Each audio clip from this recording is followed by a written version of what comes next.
So while people are coming in, I don't want it to take too much time. I'm just going to get started.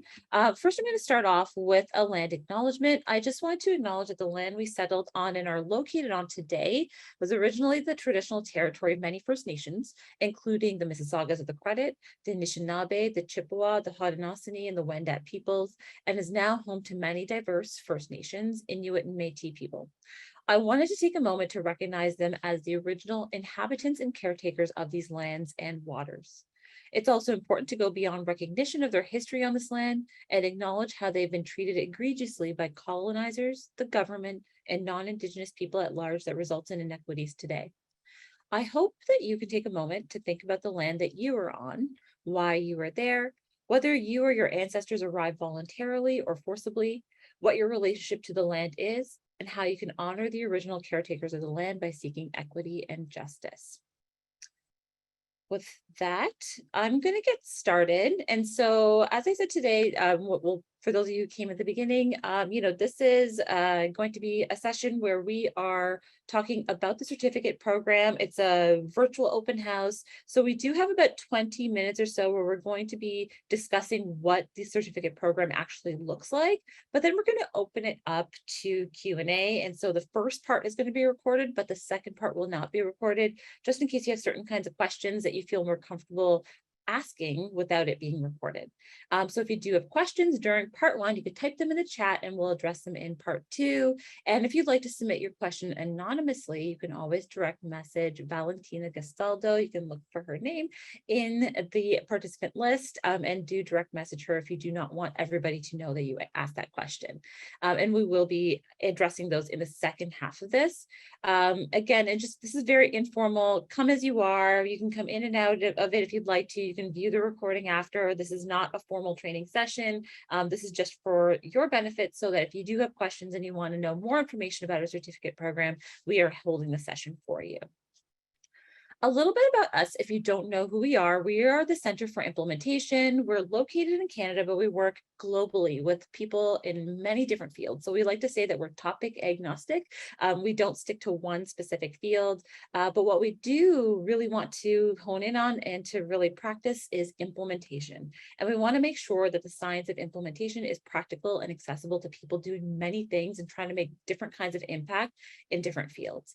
And so we do this in different ways. So we provide training like online courses and workshops. So we build capacity across all stages of implementation to make sure people working in practice know how to implement well and that it benefits their work and it helps to improve outcomes.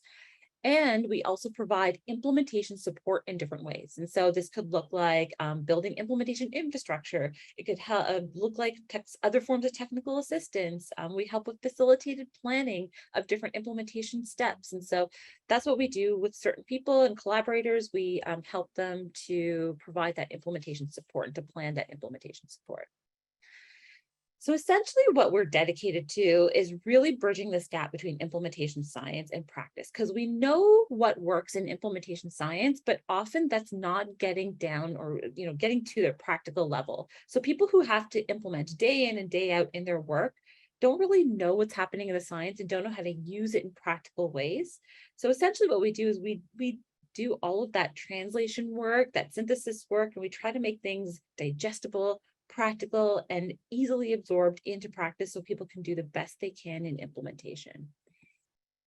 So the instructors for the certificate program and the courses that we're about to talk about, if you're wondering who's been talking this whole time, I'm on the right-hand side of the screen. I'm Dr. Sylvia Khan. I realized I didn't even introduce myself yet. So I'm Dr. Sylvia Khan. I'm the Director of Implementation at the Center for Implementation. I guess a few things about myself. I love implementation and I love thinking about implementation in systems. I love complexity and doing a lot of work on equity recently. And I'm going to hand it over to Julia to introduce herself, and then she's going to describe the two-level certification program.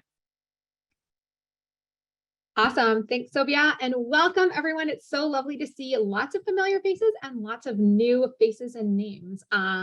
So my name is Julia Moore. I am the Executive Director at the Center for Implementation, and I kind of became passionate, maybe slightly obsessed with how we can take implementation science and make it like really practical and really relevant for the people who are actually on the ground implementing and spreading and scaling things. And Sobi and I work well together because she loves to think like systems complexity down to organizations.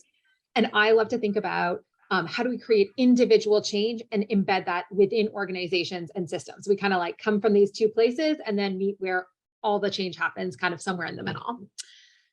And so we're here today to talk about an overview of the certificate program. And so this is something that is kind of brand new. We've only had it very, very recently, and we're getting a lot of different questions. And so in fact, kudos to Vanessa, who said, we're getting so many questions. How about we host an open house and invite people to ask questions all together in a space so that they can ask anything they want live when we are here. So I am going to give a little overview of kind of the first part of this and where it goes. So we have this vision of having, in fact, a 2-level certificate program. Because the reality is there's these people on the ground who are responsible for creating change. We often call them change makers. And they are supporting implementation. And they need to start by gaining foundational skills, or sometimes recognizing and acknowledging the foundational skills they have. And then once they do that, they want to go even more in depth into some of these implementation topics. And so we envision this 2-level system where we have certified level 1 implementation support specialists and ultimately level 2. But right now we are going to focus on level 1 because that one is currently available today right now and is totally built out. And we are in the process of building out all of the components for level 2, but it's an intense multi-year process. So stay tuned for more information on that. But they will build on each other. So you have to get level 1 to get level 2. And so the idea here is that if you take the certificate program, you're really gaining foundational skills in how to take the science of implementation and use it to support people who are implementing and support the implementation of initiatives. So that's being able to do things like critically reflect on the problem that you're dealing with, by looking at data, engaging with key people impacted by the problem in a variety of other ways, really being able to unpack barriers and facilitators to change, and then to be able to use evidence and theory to select implementation or change strategies that directly address these barriers and facilitators. It means being able to do things like understanding how to assess the context, assess readiness, and assess fit, being able to facilitate and support implementation, do things like use a framework to guide how you might evaluate implementation quality, things like fidelity, and being able to develop things like a sustainability, spread, and scale plan. So these are kind of the foundational learning objectives for a level 1 certified implementation support specialist. One of the really common questions we get is, who is this for? Is this for researchers? Who is this for? And our answer is kind of 3 different groups of people seem to be very interested in, we're kind of our audience as we were being building this. Number 1, we know, and in fact, I've seen the names, there are multiple people here who fall into this first category. There are people who today, right now, have a job where they are actively supporting implementation. They probably don't have the job title implementation support specialist, but their role is to support people to implement. And many times these people have been working on building this skill set for a long time and may feel undervalued or under-recognized for the skills that they have been building. And so I would say this was, we'll talk about later, kind of one of our primary draws was to help this group because we've been working very closely with people in this position for a while. Number 2, lately, we have seen a huge number of professionals interested in moving into implementation. So they might be professionals currently in kind of an implementation adjacent role, and they would like to move into this space. And number 3, I'll be honest, I was maybe more surprised by this one, but now that I think about it, it makes a lot of sense. We have a large number of graduate students who want an implementation related career, who really want to have an impact and want to figure out how to do that if they're in a graduate program that doesn't give them the skills of how to very practically apply implementation science. And broadly speaking, we call all of these people change makers because, as Sylvia said, we are topic agnostic and work across a huge number of countries and fields and disciplines. So, okay, so what are the benefits of becoming certified? I'm going to tell you two stories, very short stories. The first one, I was just giving a talk on a panel on Friday for grad students. So this relates to that third group that Julia was talking about. And somebody asked, is there some sort of certification for doing implementation support? And I said, well, we actually have a program. But the real answer is that there are no other certification programs. And the reason why we built it is because they don't exist, but people ask for them, like that one question in that grad program. Another story was that last month, Julia and I were in California at a conference, and we're talking to this person about implementation, and this person was a researcher, and they didn't even realize that implementation jobs exist. They were like, wait, there are people out there who are implementers and they support implementation. And we said, yes, they do this as their day-to-day work. And that was like mind-blowing to this person because it's a growing field. It's an in-demand role. It's a growing field, but often people aren't recognized for having those skills and they're not really certified. So it's not a real, I guess, a real certified job. It's just something that people do as part of their work. So our intention is to draw this out as a field, a role where people have a certain set of competencies to do this. They have a special set of competencies to do this. And we wanted to draw that out to make sure that it's certifiable so people can actually, understand that they have the skills to do this and they can be recognized for the skills to do this. So by doing the certificate program, you can be an early adopter to acquire that coveted certification for an in-demand role. And so when you do receive the certification as a level 1 implementation support specialist, you get a certificate, but also a digital badge. And the benefit of the digital badge is that you can put it on LinkedIn, you can put in your email signature, things like that to show people, to demonstrate like, hey, I have this competency and skill set to do this implementation support work. And we're also building a directory on our website so that people who have that level 1 certification can be listed and recognized for the fact that they have that certification. So you have your name, your bio, where you work, your other contact information, your social media profiles, so people can actually find you and understand who out there is certified so that they can connect to you in different ways.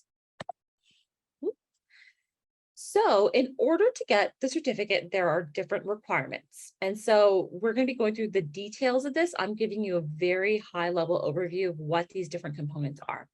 So first, you complete strategies, the how of creating sustainable change, which used to be known as designing for implementation. It's one of our foundational courses that in that image that Julia was presenting, it's one of our foundational courses, and you complete the assignments for that course. Then you do implementation spread and scale, which is another course that's foundational, and do the assignments. And so you submit those assignments to us as the evaluators, and we go through those assignment questions and we, gauge whether they're done pretty well, sufficiently for the certificate program. There's another component as well, where we have 10 questions that delve into these competencies for being an implementation support specialist. They present scenarios that might be typical when you are providing implementation support, and you respond to those 10 questions with the collective set of competencies from those 2 foundational courses. And then there will be a set of follow-up questions where we might ask you to clarify things or perhaps revisit a question, and that comprises assessment component 3. So very quickly, if you're wondering about the 2 courses that are foundational for this whole certificate program, they really make up the meat of the program. Strategies is a course about how to design for implementation. So it's understanding the different components of your implementation initiative and how you select those components. And this is open for enrollment all year round. So if you literally want to sign up this afternoon or tomorrow or next week, you can enroll whenever you want to. Our second course is called Implementation Spread and Scale. We are revising it, reinventing it a little bit, and we're going to be re-releasing it in March 2023. And so this is the idea that you have this initiative that is already built and that you want to implement, So what are the next steps? What are the things you do next in order to be able to implement? So it's about implementation infrastructure, readiness and context, planning for adaptations and sustainability, what implementation actually looks like and evaluation. So all those other nuances of implementation. And now I'm going to hand this off to Vanessa. Hi, I'm Vanessa. I'm TCI's project and marketing manager. If you have any questions about the certificate program, you will likely hear from me via email. So, but yes, nice to meet you all. So I just wanted to highlight the different options that we have available, and it's really dependent on what type of TCI training you've received. So option A is a great choice if you've already completed both required courses and the assignments. We also have option B available if you were previously enrolled in those courses and you'd like additional course access to revisit concepts. Then, if you haven't taken either required course, we have option C. So that's where we package it all together. You get both courses plus all of the assessment components, and then you're basically on your way to becoming certified. If you've only taken one of the required courses, then what we recommend is actually just taking that course separately, and then you can move on to option A, which is just the assessment components.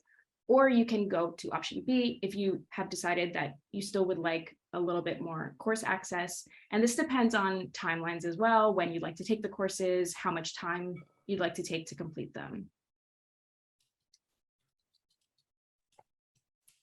Awesome. And if you have, we'll mention it again, but if you have any questions, you can literally just email, and Vanessa helps people walk literally step by step through what are the best options based on what they're doing, and has a little form for that. So we'll share that more. I wanted to share a few details about the assessment, because I think that a really, really common question we get is like, what does the assessment look like? What does that actually mean? So part one is about completing the course assignments. So there's these two foundational courses, and both of them have an assignment for every single module.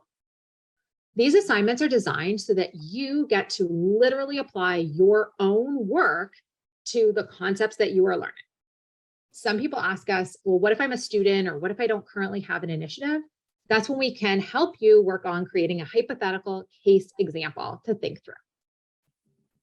If you have already completed all of your assignments, you just resubmit those as a package. Even if you have done that and completed both courses in the past, you might choose to update some of the wording or language or the way that you frame things, because we are going to be reevaluating those kind of fresh. So not looking at whether you passed before, but reevaluating them fresh. And I've already started this process, and sometimes ask people to add more details or to clarify things, and you are completely welcome to do that. And we won't even actually really know, because we won't compare back to what you submitted before and just look at these assignments now. The second component is the set of 10 questions. So as Sophia mentioned, there's these 10 questions that cover content from both courses, but it's much more applied. And because the role of an implementation support specialist means conveying information in a variety of formats to a variety of audiences, they're literally designed so that sometimes you have to write things. Sometimes you might make a short little audio clip or a little like one-page tool. So there's like different formats and different audiences. Sometimes you might be speaking to a group of an implementation team that's brand new to implementation science. And sometimes you might be speaking directly to TCI staff like Sobi or myself. And so we set that all up so you can really apply the content. Then you submit all of those questions, and Sobi and I review them, provide feedback, ask some follow-up questions, and that leads us to component number 3. So here you ask follow-up questions. We ask you follow-up questions, then you get to resubmit those follow-up questions, and make sure that you have completed all questions adequately enough that you are going to become a level 1 certified implementation support specialist. In terms of timelines, I will flip it back over to Vanessa. Okay, great. So a common question we've been getting: applications are open year-round. So you're welcome to join at any point. The courses do not need to be completed within a set time frame to count towards a certificate. So you can actually take either course and then decide later that you'd like to move on to the assessment components. There is one little timeline thing I can mention. Currently, Strategies is available year-round. but implementation spread and scale is only going to be available in March. So that's something to flag. But in terms of the assessment, you pick the date when you want to start. For anyone who's been enrolling in option C, we're inviting them to book their assessment date once they have access to both courses, because it would make sense to have access to both courses if you're working on the assessment. But yeah, it's very flexible. Courses are self-directed. Everything is online. There are no live components, so you can really complete it on your own time. And you can take the courses in any order, but we recommend strategies and then implementation, spread, and scale. Okay, so pricing. So we just wanted to note that these are our early bird pricing rates. So they will be in effect until December 13th. So for option A, the prices are listed there, 100 USD or 125. If you'd like short-term course access, option B, that's 240 USD or 300 Canadian. And that actually includes 8 weeks of course access and then 2 weeks of course access. So we've split it up basically to help you with assessment component number 2. And then once you get assessment component number 3, you'll be reinvited to get more access if you want. And then option C, that's the whole course bundle. And we actually offer different discounts for the course bundle as well. Currently listed there, 775 USD and 1016 Canadian. That includes 20% off one of the courses. But we have different discounts available if you're part of a group of 3+ from the same organization. If you've taken our previous courses like Embracing Complexity or Cultivating Trust and Navigating Power, or if you're from a low and middle income country, we've put the discounts in the chat for you, but basically you'll actually get a lower rate than option C that's listed right there. And Vanessa, can I just say one thing to make sure everyone knows, because they might not remember? Option B is just for people who already took both courses and just want to kind of regain access for a little bit as they're going through the course content. So that's only for people who've completed both of the courses. And that is also true for option A. So they have to have completed the courses, and that's just the assessment component. Okay, we just want to highlight the Implementing Change community because not everyone knows about it. So it's our membership community. And we created it as a way to connect with other implementers and change makers around the world. So we have a members only platform. You can ask questions, you can have discussions, you can find out about different tools and resources, different jobs. We also offer monthly implementation coaching sessions, bi-monthly, and then monthly Q&As. We also have networking opportunities. So we just want to highlight it because you actually will get a 20% discount on both courses if you are part of the ICC, and you actually get 20% off on our other TCI courses. And I just want to note that you're welcome to join the ICC when you actually register for the certificate program. Okay, so some more frequently asked questions. So perhaps it's a little bit confusing, how do you know which option is right for you? So we have an application form on our certificate page, and it's actually at the bottom of the page, and you're welcome to kind of test it out and fill it out. You don't have to submit it, but it will ask you questions to kind of help you decide which option is right for you. As we've sort of laid out, it really is dependent on whether you've taken both courses or not. So that's kind of the best starting point, but we recommend checking out the application form. If you're not sure or you can't remember which courses you've taken, you're welcome to email us at info@thecenterforimplementation.com and we'll help you out. Some notes, we've been getting some questions about teams. So we welcome teams. It's great to get everyone on the same page and have everyone on get the same training. So for teams, you'll all get individual logins to the courses.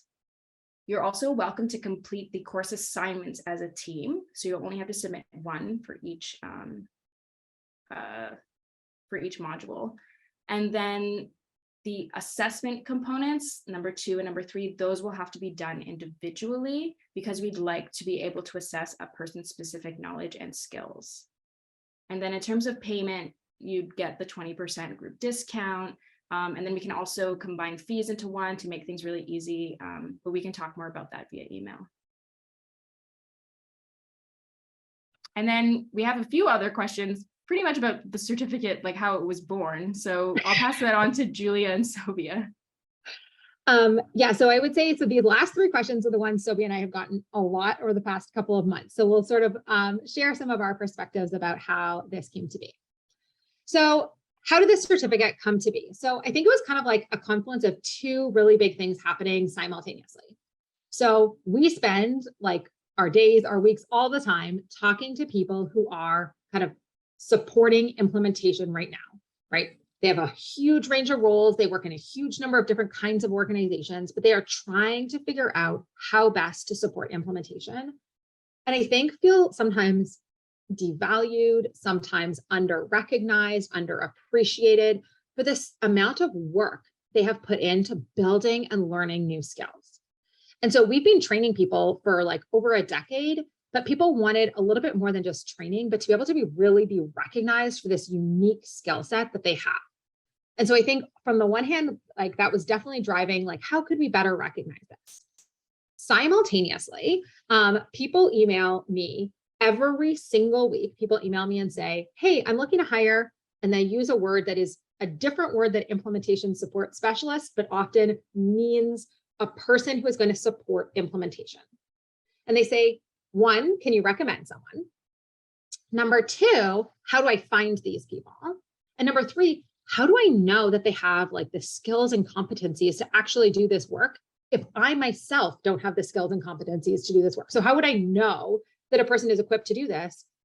And so I think the confluence of those two things led Sophie and I to say, hey, well, if we created a certificate, this could kind of solve both of those problems and help people recognize and acknowledge the skills they have built and help people understand whether people are actually showing up to the table with foundational skills and implementation science into practice. So yeah, I know we got lots of questions, a lot of questions about why did we do this not through a university? Do you want to? Yeah. I was just at coffee with someone, it must have been a week or two ago, and they're like thinking about courses and certificate programs. And they're like, how come you didn't go through a university? And that's something that Julie and I have been asked time and time again. And there are many reasons why we didn't go through a university. The first is that the people that tend to take our courses are people who are working professionals. And so they require something practical and flexible. Sometimes when you're doing it through a university, there are certain requirements for the courses that you do through universities in terms of number of hours or the structure that aren't as flexible to people's schedules. And so we wanted to make sure that the course remained accessible, that it was flexible, and that it's incredibly practical. And we wanted to have the freedom to be able to dictate what that looked like, so that it meets the needs of the people who are taking the courses in the certificate program. The other reason is that if you joined at the beginning, you would have heard that I said that we're topic agnostic. And so that means that we work with people who are in public health and social work and education and all different kinds of sectors, because what we're doing is helping them to support implementation. And it doesn't matter what they're doing, it's just that they're supporting implementation and they're serving that function in the system. And so when you go through a university, you often have to be aligned with a specific kind of department, which often means you have to align with a specific kind of field. And therefore, the only people who would be able to enroll or would think about enrolling through university would be people who would think about enrolling through that specific kind of department. And the other reason is we also work globally. People attend our courses from all over the world. I think we've had people attend our courses from 92 countries around the world. So it's difficult for us to be tethered to a location, even though we're technically, a Canadian company. We work with people all over, globally, and so it helps us to have more of that global presence, and also enables other people from around the world to see themselves as aligning with this specific kind of certification program and these courses. Anything to add there, Julia? Yeah, I think that kind of captured everything. And I think especially this last point, to me, a big part of it is we had a couple of universities who seemed very interested in figuring out what would look like to embed this. But I was really worried that if people saw something was like in Texas or in Alberta, that suddenly the people that we're working with in Uganda and in Chile and in the Maritimes in Canada wouldn't necessarily see it as relevant for themselves. And so I think that making sure things are really accessible to people around the world is such a huge priority to us that I think was a huge driver. And answers part of the last question, which is why do we structure everything this way? So from the beginning, the very start, we said everything has to be designed in a way so that people around the world can do this on their own, at their own pace, in their own way, so that it fits them and meets them where they are at right now. Because we know that people who are in these roles and people who are looking for these skills and certification have lots of different things happening in their lives and in their work. And so we wanted to make everything is online. It is completely asynchronous, but there's a huge number of opportunities to interact. There's lots of ways for anyone who's taken, I know lots of people on this call have taken courses. You can put comments in the comment box, and we answer every single comment. We go in twice a week. We have lots of dialogue and conversation and go back and forth. And so that's how we've structured our courses. And then we made the certificate set up in a way that people can apply when they want, they can complete it when they want, and that they have kind of these two opportunities to share what they're doing and then kind of try again for some follow-up questions, because the reality of implementation is we're sometimes learning as we're doing. And so I think we really tried to set up the questions and the structure to align with the reality of what implementation looks like for people around the world.